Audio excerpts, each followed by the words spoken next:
This is LiveWell Talk on Kidney Disease. I'm Dr. Dustin Arnold, Chief Medical Officer at UnityPoint Health St. Luke's Hospital. Kidney disease impacts 37 million people in the United States. Approximately 15% of the United States adults have kidney disease. It's described as a silent killer, as 9 out of 10 adults with chronic kidney disease do not know they have it, or they don't know how bad that they do have it. Joining us today is a nephrologist, a doctor who specializes in treatment of kidney disease, Dr. Abha Saxena from UnityPoint Clinic Diabetes and Kidney Center, to discuss the importance of taking care of our kidneys and share more about kidney disease. Welcome. Thank you, and hello everyone. I think most people think the kidney is this black box where blood goes in, urine comes out, and that's it for the day. And it's a lot more complicated than that, isn't it? Absolutely. It is a very complicated organ, and it takes care of so many things in the body that it's sometimes even hard to describe. What if you had to make a top 3 important things that the kidney does for us? What would those be? The first thing, like everybody notices that they are urinating and they think their kidney is doing good. Urination is just one part of the kidney function. Especially, it controls the volume, how much fluid you need to retain in the body. You can drink a lot and you can drink almost nothing, and still kidney is able to maintain the volume status.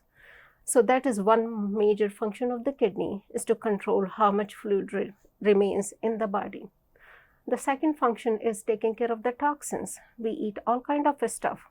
Only 2 organs in the body, they actually take care of what stays in, what goes out, and how it is excreted. Liver is first part, where everything is metabolized. Then it is cleared by the kidney. Either it goes out when you poop or it goes out when you urinate. So kidney actually deals with everything, almost everything you eat. Interesting. Hence the reason why diet is so apparent in kidney stones, correct? Absolutely. Yeah. Diet is very important. I think the relationship between, I'd like to talk about 2 disease processes that have a relationship with the kidney. The first is high blood pressure. I don't think people appreciate that extended lifetime of high blood pressure, the damage that it does do. So I'd like you to kind of describe how that affects the kidney, and then follow that up with the diabetes and how that affects the kidney and why that's a concern. So first, let's tackle the blood pressure. It's actually a circular relationship. High blood pressure causes kidney disease, and as people develop kidney disease, they develop worsening blood pressure. So that's one of the major things which we notice. Any kind of kidney disease, actually people's blood pressure goes up. That's one of the sign and symptom of having a kidney disease. Because kidney controls the blood pressure. Like I said before, it controls the volume. It also controls the blood pressure in the body in a main way. It also helps maintain the electrolytes, and that help control what is going out and in, and how the muscles are contracting.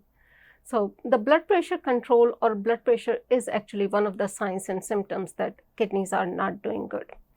Just to assume that at least 20% of the body's blood is anytime in the kidney circulating, and it is being filtered. So if you have too much fluid in the body, that does change the pressure inside the kidney, and it releases those hormones and it increases the blood pressure. So there is a direct correlation between blood pressure and kidney disease. You mentioned electrolytes. I do a lot of team physician work. And I say, Gatorade's great, but your kidneys are smarter than Gatorade. Absolutely. Just stay hydrated. Your kidneys will take care of everything else, providing you have healthy kidneys. I don't want to minimize that. But now, we have patients, a lot of them, that are diabetic, and they end up with kidney problems. Some go on all the way to dialysis. It's probably the number 1 cause of dialysis in the United States. If not, it's That's top true. 2. Mm-hmm. How does diabetes affect the kidney? So actually 1/3 of the people who have diabetes have kidney disease, and that's the most common cause of kidney disease in the United States.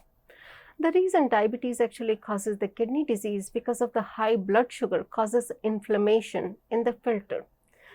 I can explain very nicely that kidney is actually a very interesting and very advanced filter. just consider the coffee filter. It keeps everything which is good for us, for human body, inside, and only the waste product goes out. But if the blood sugars are high, that membrane is not supposed to see the high blood sugar, and then it starts the inflammation in that membrane. That's when people start losing protein, and that's one of the signs which we are checking now, that if people start losing protein in the urine, that means they are developing kidney disease in presence of diabetes. And if it is not controlled, yes, it leads to end-stage kidney disease and dialysis, which is the last stage. But there are so many steps before that that can be watched and things can be done about it.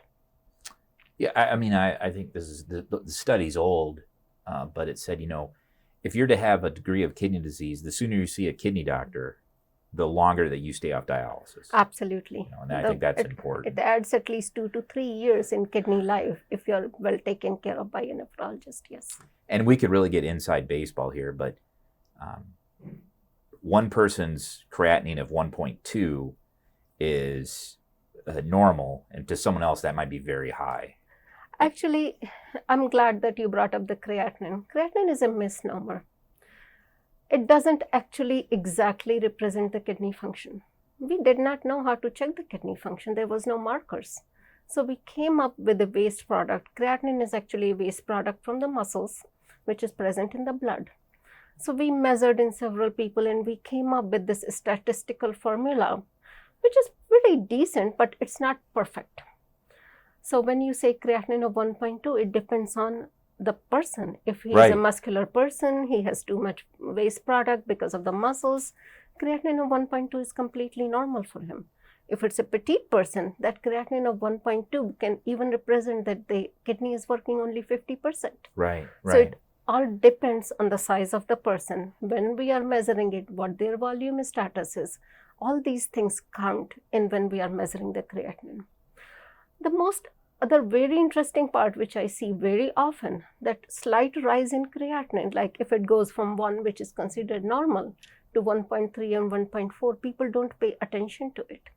But that's where when the most decline happens in the kidney function. Creatinine going from 1 to 1.4 may represent a 30% or 40% drop in kidney function. Right. Think about that. Let's just say going from 1 to 2.0 is 1.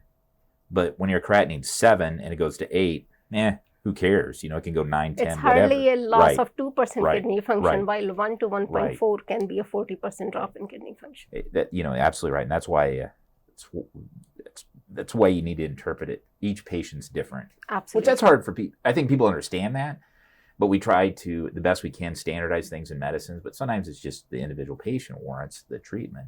So staying hydrated is one way a person can protect their kidneys. Having diabetes, preventing diabetes, or having your diabetes under good control, that's the other way. But I want to talk, before we wrap up here, is about over-the-counter medications. Because I know we as consumers, we think if I'm buying it at the Hy-Vee pharmacy without a prescription, then it's safe. And that's not always the case, particularly with the kidneys. Could you talk about that? Absolutely. That's one of the most common thing. Actually, in my practice, I see at least 3 to 4 patients every week whose kidneys are destroyed, basically, by using over-the-counter medications. The most common culprit, I will say, is the NSAIDs, which we definitely know every time person takes a NSAID like ibuprofen, Motrin, naproxen, it causes some kidney damage. I usually explain it to people like it's just like a pinpoint damage, like a pincushion.